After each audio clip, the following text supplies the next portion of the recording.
Le plus connu des reptiles de l'histoire de la mode doit son existence à un pari perdu et à un joueur de tennis surnommé le crocodile. René Lacoste. René Lacoste a vraiment révolutionné la mode tennistique. Lacoste avait compris, avant tous les autres, qu'on pouvait créer une sorte d'osmose entre la ville et le terrain.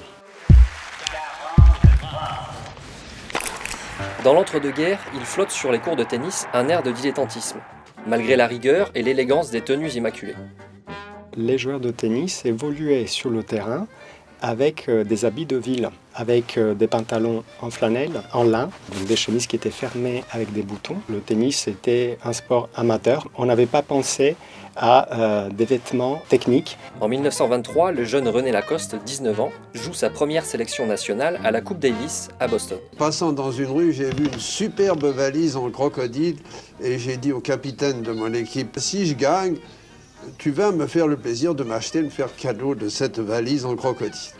Pari perdu, mais la légende est en marche.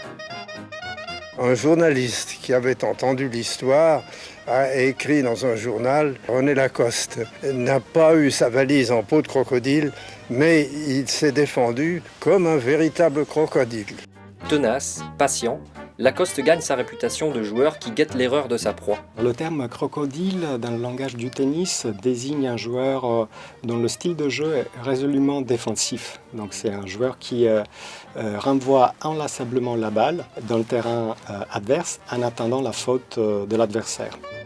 Lacoste fait broder l'animal sur une veste et fait produire des chemises en mailles respirantes.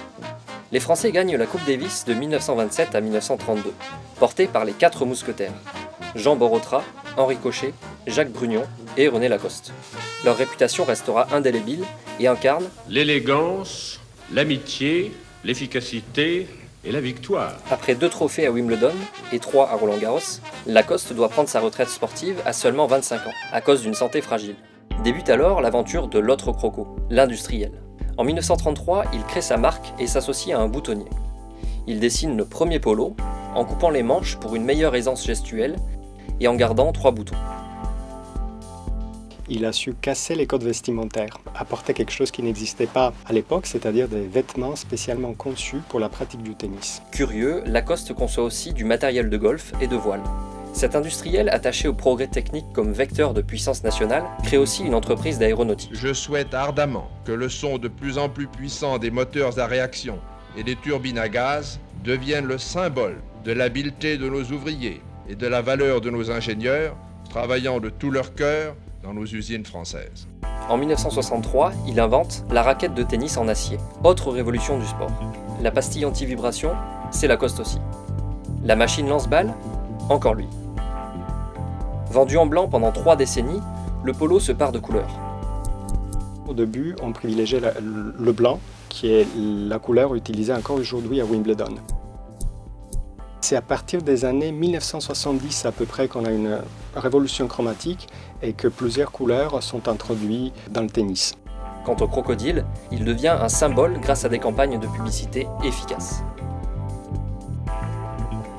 La marque ajoute des parfums dans les années 1960, puis des lunettes et des chaussures dans les années 80. Synonyme de distinction sociale, la marque est d'abord portée par des classes aisées avant d'être appropriée par un public plus large. C'était un pionnier, il a compris qu'on pouvait au contraire faire en sorte que le polo et le short sortent d'un terrain de tennis pour envahir la rue.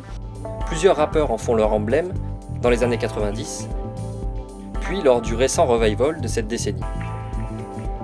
Lacoste meurt en 1996, quelques semaines avant de voir de nouveau des Français soulever la Coupe Davis. Le message du joueur au solide caractère, lui, reste bien vivant.